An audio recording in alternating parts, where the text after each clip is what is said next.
इस वीडियो को देखने के बाद आपको एथेनॉल के बारे में सब कुछ पता चल जाएगा। इसकी हिस्ट्री से लेके जो इस समय इंडिया E20 के पीछे पगलाया हुआ है, सब कुछ ए टू जेड आपको इसको जानकारी मिल जाएगी।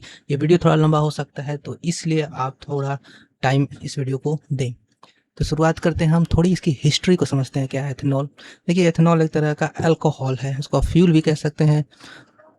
इसकी शुरुआत होती है 1800 में, यानी सन 1800 के आसपास। सबसे पहले इसका इस्तेमाल किया जाता है लैंप में, और इसके बाद हेनरी फोर्ड ने इसको यूज किया अपने मॉडल टी के कार में। तो जी हाँ, एथेनॉल बहुत पुराना है, 200 साल पहले बनाया जा चुका है, और इससे कार भी चलाई जा चुकी है और विभिन्न जगहों में इसका इस्तेमाल हो चुका है।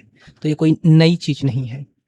उसके बाद 1920-1930 के आसपास अमेरिका ने ट्राई किया कि एथेनॉल को गैसोलीन के साथ मिक्स करते हैं, उसको ब्लेंड करते हैं। उसके बाद 1970 के आसपास ऑयल क्राइसिस होता है। उसके बाद जो कंट्रीज़ होती हैं वो एथेनॉल को और ज़्यादा पुश करना शुरू कर देती हैं, और मिक्स करना शुरू कर देती हैं, और ब्लेंड करना शुरू कर देती हैं गैसोलीन के साथ, पेट्रोल के साथ। इसमें यूएस भी था, और इसमें सबसे आगे था ब्राज़ील। ब्राज़ील ने लॉन्च किया एक प्रोलोकुल प्रोग्राम, जो भी इसको प्रोनाउंस करते हैं, 1975 में। उसने 50 साल का एक प्लान बनाया, जिसमें उसने ब्राज़ील में जितने भी कारें हैं उनमें 100% एथेनॉल का डालने का प्लान बनाया, जो कि वो एग्जीक्यूट करेगा 50 सालों में। फिर सन 2000 के आस-पास क्लाइमेट चेंज की वजह से और ज़्यादा बूस्ट मिलता है इस प्रोग्राम को, बायोफ्यूल प्रोग्राम को। यूएस ने भी इसमें बहुत ज़्यादा इन्वेस्ट करना शुरू कर दिया। यूएस के पास कौन है जिससे वो एथेनॉल बनाना स्टार्ट किया। बेसिकली एथेनॉल आप किसी भी चीज़ से बना सकते हैं, किसी भी बायो मटेरियल से। थोड़ा-सा मीठा होना चाहिए और आसानी है फर्मेंटेशन करने में, क्योंकि एथेनॉल जो है फर्मेंटेशन से बनाया जाता है। तो आप इसे कौन से बना सकते हैं, शुगर केन से बना सकते हैं, वैसे लकड़ियों से भी बनाया जा सकता है। तो उसके बनाने के जो मटेरियल है वो बहुत है।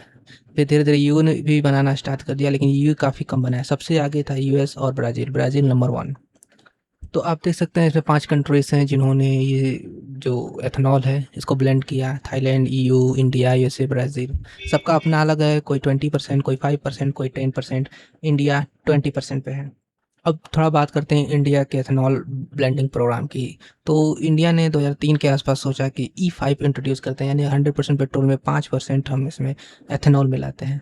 फिर धीरे-धीरे चीज़ें बढ़ती रहीं, बहुत स्लो प्रोग्रेस हुआ। 2021 में जाके इस प्रोग्राम को एक्सेलरेट किया गया कि नहीं, हमें 2030 तक इसको E20 करना है। लेकिन 2025 में ही सरकार ने E20 कर डाला, यानी आपके पेट्रोल में 20% एथेनॉल मिला डाला, फोर्स कर दिया। वो इसलिए किया क्योंकि ताकि जो बिलियनियर्स हैं और बिलियन डॉलर्स कमा पाएँ। तो आप समझ सकते हैं जितने भी ये प्लांट हैं जो एथेनॉल बनाते हैं, ये सब नेताओं से ही जुड़े रहते हैं, अमीर लोगों से ही जुड़े रहते हैं। तो अब इससे उनको फ़ायदा है तो वो ज़बरदस्ती तो करेंगे ही। और इसमें वो दलील ये देते हैं कि इससे क्रूड ऑयल इंपोर्ट कम होगा, शुगरकेन फार्मर्स को हेल्प मिलेगी, पॉल्यूशन कम होगा, एनर्जी सिक्योरिटी इम्प्रूव होगी। इसके बारे में भी हम आगे समझेंगे कि ये सब सच है या कितना सच है। देखिए, सबसे मेन प्रॉब्लम आपको समझना पड़ेगा एथेनॉल के साथ, वो है एनर्जी डेंसिटी, यानी मेगा जूल पर लीटर। यानी अगर आपके पास 1 लीटर एथेनॉल है या पेट्रोल है, तो उससे आप कितनी एनर्जी साइंटिफिकली निकाल सकते हैं। तो आप देख सकते हैं कि पेट्रोल से हम 34.2 मेगा जूल पर लीटर इसमें इसकी एनर्जी डेंसिटी होती है। लेकिन अगर आप एथेनॉल को देखते हैं, आप यहाँ पे देखिए एथेनॉल 21, तो कहाँ 34 और कहाँ 21। इसी वजह से आपका माइलेज गिर जाता है। तो जितने भी गाड़ियों में E20 पेट्रोल जा रहा है, E10 पेट्रोल जा रहा है एथेनॉल ब्लेंड करके, तो उनकी माइलेज घट जा रही है। क्योंकि एनर्जी रहेगी तब तो माइलेज मिलेगी, एनर्जी ही नहीं है तो ऑब्वियसली आपको ज़्यादा एथेनॉल जाना पड़ेगा सेम अमाउंट ऑफ दूरी जाने के लिए। अगर आप पेट्रोल जलाते हैं तो आप ज़्यादा दूर जाते हैं, और एथेनॉल से कम, क्योंकि एथेनॉल में एनर्जी डेंसिटी कम होती है। सबसे ज़्यादा होती है डीजल में, इसीलिए डीजल में एथेनॉल नहीं मिलाया जाता है, क्योंकि तुरंत पता लग जाएगा। अब थोड़ा इसके प्रोज और कॉन्स के बारे में समझते हैं एथेनॉल ब्लेंडेड फूड की। एडवांटेज क्या है? रिन्यूएबल फूल है, लो कार्बन एमिशन, फार्मर्स को सपोर्ट करता है, reduce oil import, high octane rating है।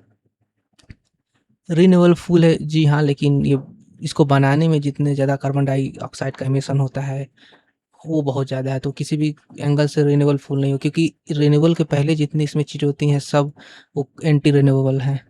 लोअर कार्बन एमिशन, खुद तो कार्बन एमिशन कम करता है, लेकिन एथेनॉल को बनाने में जो कार्बन एमिशन होता है, शुगर केन को उगाने से लेके फैक्ट्री में जलाने तक, उसमें बहुत कार्बन एमिशन होता है। सपोर्ट करता है फार्मर को, जी हाँ, अगर आप शुगर केन फार्मर हैं तो आपसे ज़्यादा थोड़ा पैसा मिलेगा आपको ऑब्वियसली, लेकिन फिर भी मैक्सिमम प्रॉफिट तो कंपनियाँ ही लेंगी एथेनॉल बनाने वाली। रिड्यूस ऑयल इम्पोर्ट, ये बात सही है कि ऑयल इंपोर्ट कम होता है इससे। हाई ऑक्टेन रेटिंग है, तो अगर आपको कोई ऐसा इंजन जिसमें तुरंत पावर चाहिए, इसकी किसी ऑक्टेन रेटिंग अच्छी होती है तो ये तुरंत पावर दे सकता है, इसकी परफॉर्मेंस स्पीड आपको दे सकता है। लेकिन फिर दिक्कत वही है, उस स्पीड को पाने के लिए, उस पावर पाने के लिए बहुत ज़्यादा एथेनॉल जलाना पड़ेगा पेट्रोल के मुकाबले में। अब समझते हैं इसके डिसएडवांटेज क्या है। सबसे बड़ा डिसएडवांटेज इसमें ये है कि इसका माइलेज बहुत कम है ऑब्वियसली। दूसरी चीज़ ये है कि जब आप इसको कार में डालते हैं, बाइक में डालते हैं, तो क्योंकि ये एथेनॉल है, ये बहुत ही जल्दी वाटर को सोखता है अपने अंदर। जो ह्यूमिड है, जो वातावरण में वाटर ड्रॉपलेट्स हैं, वाटर के कण हैं, उनको अट्रैक्ट करता है, बहुत ही जल्दी उनके साथ बॉन्डिंग करता है, जिसकी वजह से जो आपकी फ्यूल टंकी है, आपकी इंजेक्टर प्लेट है, आपको फ्यूल इंजेक्टर है, इन सब में पानी घुस जाता है। हवा में जो मौजूद नमी है, ह्यूमिडिटी, वो इन सब में घुस के इसको ख़राब कर देती है। इसीलिए जो कार तुरंत ख़राब नहीं होगा, ऐसा नहीं कि आज आप एथेनॉल डालते हैं कल इंजन ख़राब नहीं, लेकिन 6 महीने में, साल भर में आपका इंजन बोल जाएगा। क्योंकि इंजन बनाया नहीं गया है E20 E10 को झेलने के लिए, E10 को झेलने के लिए नहीं बनाया गया है, E20 तो कुछ अलग ही लेवल का है। तीसरा जो डिबेट है वो फूड वर्सेस फ्यूल का है। इसमें सबसे बड़ी दिक्कत क्या है एथेनॉल के साथ, ये है कि जब सभी किसान बाकी सभी चीज़ों को छोड़ के शुगरकेन उगाएँगे तो बाकी जो फसलें हैं वो कम उगेंगी। क्योंकि एक किसान प्रॉफ़िट कमाएगा तो दूसरा किसान देखेगा तो वो भी कहेगा कि हम भी शुगरकेन उगाते हैं, प्रॉफ़िट कमाते हैं, क्योंकि सामने वाला किसान कमा रहा है। तो वो धान, गेहूँ, बाजरा, मक्का, इन सब की खेती कम करके सब शुगरकेन उगाने में लग जाएँगे, जिससे बाकी जो खाना है उसका दाम बढ़ जाएगा। यही सबसे मेन प्रॉब्लम है। लोगों को यही नहीं समझ में आता कि आपके जो खाने का दाम है वो बढ़ जाएगा, क्योंकि सभी लोग, सभी किसान लगेंगे शुगरकेन उगाने, क्योंकि शुगरकेन में अच्छा प्रॉफ़िट मिलेगा। क्योंकि जैसे ही E20, E10, E30 होगा तो और शुगरकेन की ज़रूरत पड़ेगी, तो उसका डिमांड पूरा करने के लिए किसान और उगाएँगे और उनको अच्छी कीमत मिलेगी शुगरकेन की।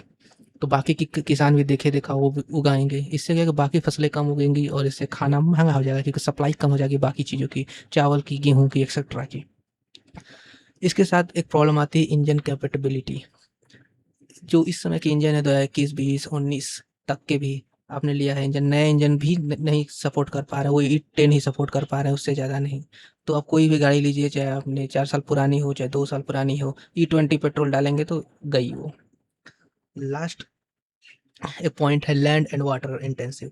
देखिए ये बहुत ज़्यादा वाटर खाता है। शुगरकेन एक ऐसी फसल है जिसमें आपको शुद्ध वाटर चाहिए, आप सॉल्ट वाटर नहीं यूज़ कर सकते हैं, आपको नॉर्मल भूजल चाहिए बेसिकली, और उसमें बहुत ज़्यादा पानी चाहिए आपको एथेनॉल बनाने के लिए। तो ऑब्वियसली पानी की कमी है, लैंड भी आपको चाहिए बहुत ज़्यादा, तभी आप एथेनॉल बना पाएँगे। क्योंकि आपको शुगरकेन की खेती के लिए और जो लैंड है उसको भी बहुत ज़्यादा आपको लैंड की ज़रूरत पड़ेगी, तो बाकी जो फसलें हैं उसको कम बोई जाएँगी और उन फसलों की जगह शुगरकेन बोया जाएगा। तो लैंड का भी बहुत ज़्यादा यूज़ होता है, इसमें पानी का बहुत ज़्यादा यूज़ होता है, कार्बन एमिशन होता ही है, क्योंकि जब ये गन्ना को बोने में, काटने के बाद उसको जलाया जाता है, इसका जो गन्ने का पुआली बचता है, फैक्ट्रीज़ में जाके इसको जलाया जाता है गन्ने को, तो कार्बन डाइऑक्साइड का तो पूछिए मत, वो तो बहुत ज़्यादा है। तो इसी के साथ ये वीडियो यहीं पे समाप्त होता है। अगर आपको वीडियो अच्छा लगा तो लाइक कीजिए, कमेंट कीजिए, और कुछ इंप्रूवमेंट हो सकती है ज़रूर बताइए, हम उसको करने की कोशिश करेंगे। Thank you so much.